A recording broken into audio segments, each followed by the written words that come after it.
Assalamualaikum warahmatullahi wabarakatuh. Pertama-tama marilah kita panjatkan puja dan puji syukur atas kehadirat Allah Subhanahu wa taala sehingga kita dapat berkumpul walaupun secara virtual. Semoga juga teman-teman juga dalam keadaan sehat walafiat. Dan juga sholawat serta salam tidak lupa kita dengungkan untuk junjungan kita Nabi besar Nabi Muhammad SAW yang kita dambakan nanti syafaatnya di yaumil kiamah nanti. Nah, pertama-tama perkenalkan nama saya RR Arlita Rizky Praptomo.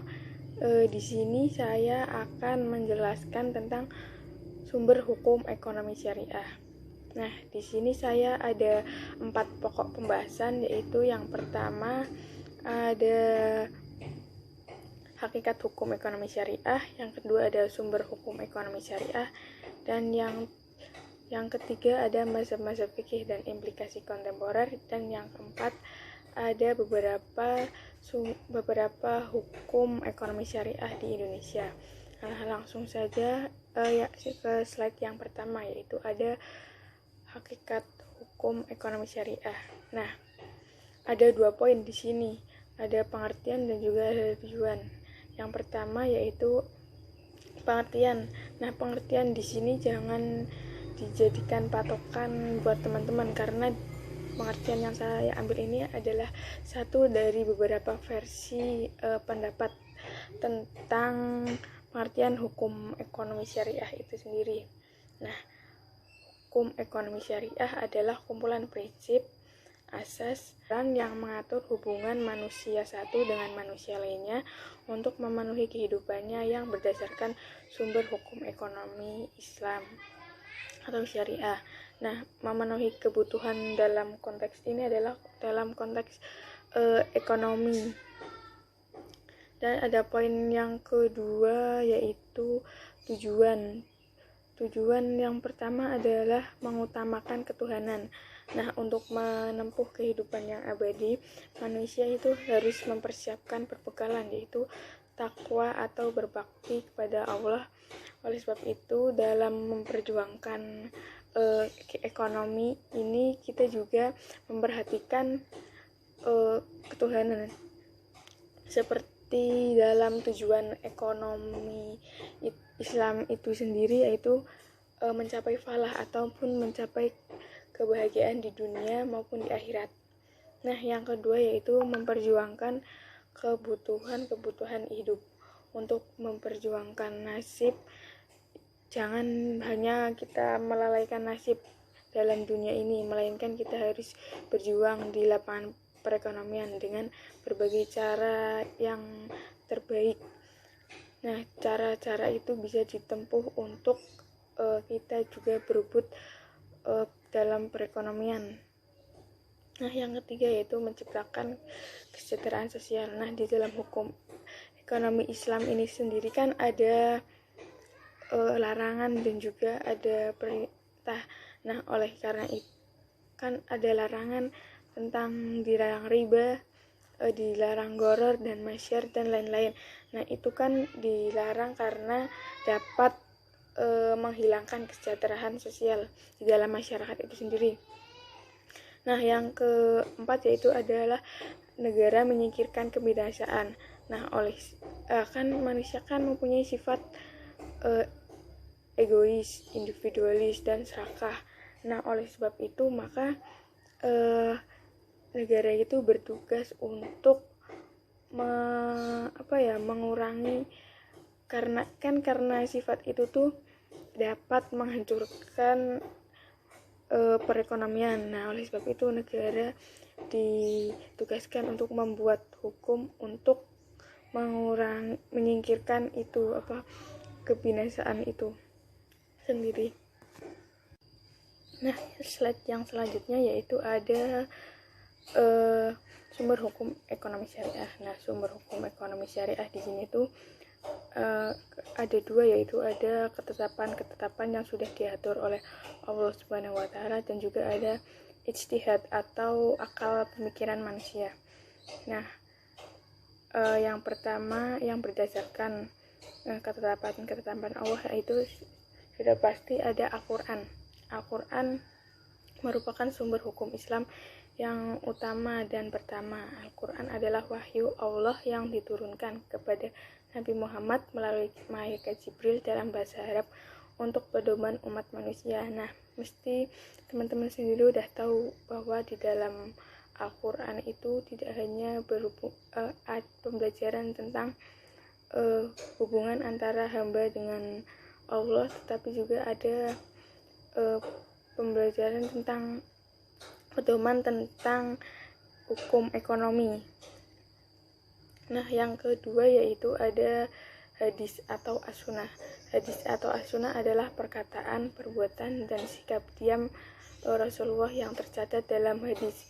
Nah, dalam hal ini hadis itu berisikan tentang cerita singkat yang berbagai informasi mengenai apa yang dikatakan Rasulullah, yang diperbuat, apa yang disetujui dan tidak disetujui, dan penjelasan teoritik tentang Al-Quran. Nah, yang kedua, sumber hukum yang kedua yaitu ada ijtihad, yang merupakan suatu bentuk penalaran yang pertama sesudah Al-Quran dan Sunnah. Nah, yang pertama, ijtihad yang pertama adalah ijma adalah dalam konteks kekinian, yaitu persetujuan atau kesesuaian pendapat mengenai tafsiran Al-Quran tertentu, yang tafsiran itu tentu ada di dalam Al-Quran. Nah, yang kedua yaitu ada qiyas. Qiyas merupakan atau menyamakan sesuatu yang tidak ada nasnya dan tidak ada nas hukumnya dengan sesuatu yang sudah ada nas hukumnya. Nah, maksud dari ini adalah qiyas ini adalah menyamakan masalah baru yang tidak ada ketentuan hukumnya di dalam Al-Quran dan As-Sunnah dengan masalah yang sudah ada ketetapan hukumnya di dalam Al-Quran dan As-Sunnah berdasarkan atas adanya persamaan ilat hukum. Nah,